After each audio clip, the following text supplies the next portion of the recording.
Hey everyone, Mi'kmaq Stone Carver here with another short video. Today I'm going to be working on Plamu, or salmon. And salmon is made in a piece of pipestone, which is a beautiful red color. Now, yesterday I went over it with a piece of coarse grit sandpaper. Shaky table. And that's what gave it this dull color as compared to the shiny red color here in the smoother areas. And the reason why I did that is so that you could see when I remove material with my scalpel. So if you look at the top of the salmon here right now, you can see that there's excess stone here that needs to be removed from the side of the body.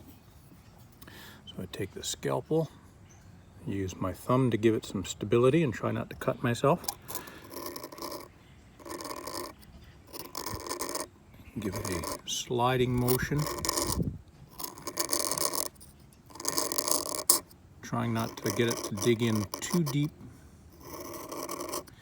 but enough that it easily cuts into the stone.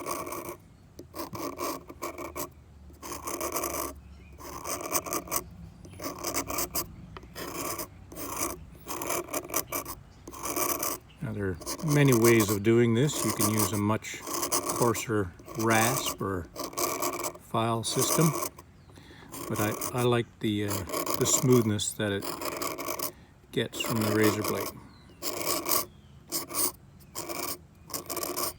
which helps me to see areas if I've gone too deep. They show up better, just like that. So another tool that I use often on this is called a diamond file. Now this one is contoured on both sides with a sharp edge in the middle. And what I like about this is that the diamond grit is not just on the sides, it's on the edge as well, unlike a file whose teeth aren't normally on the edge. Now I've started working on these fins here. You can see that I was able to cut in underneath okay with this file, like that, and then angle it off by using the flat side up here like that. And later on I'll do that with all these other fins and start bringing them down. I wait until last minute before I do the fins in too much detail because they won't be very strong, and as I move the stone around, bang on the table, I could end up breaking those thinner fins off.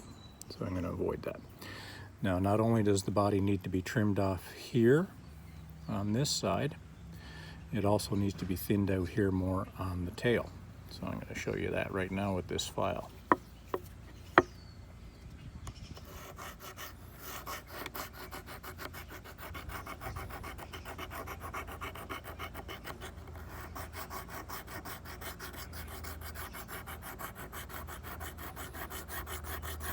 So like I said, having the diamond surface of this file all around it, it allows a more uniform cutting of material on all edges, so that when I come up in here underneath this fin, the edge of it will actually file right in and carve a little bit of the fin and keep that edge, transition edge, nice and sharp.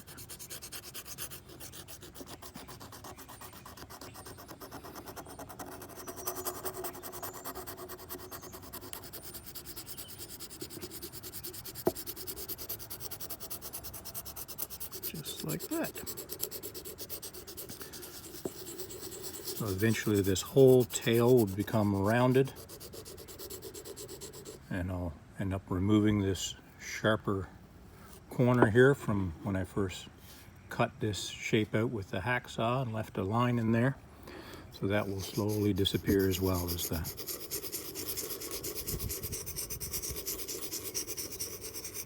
this shape of a salmon becomes more prominent.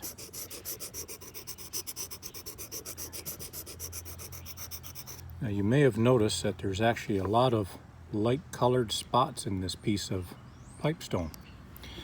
And recently on my Facebook page, Mi'kmaq Stone Carver, when I showed earlier pictures of this stone, someone had commented that the color was looking very purple.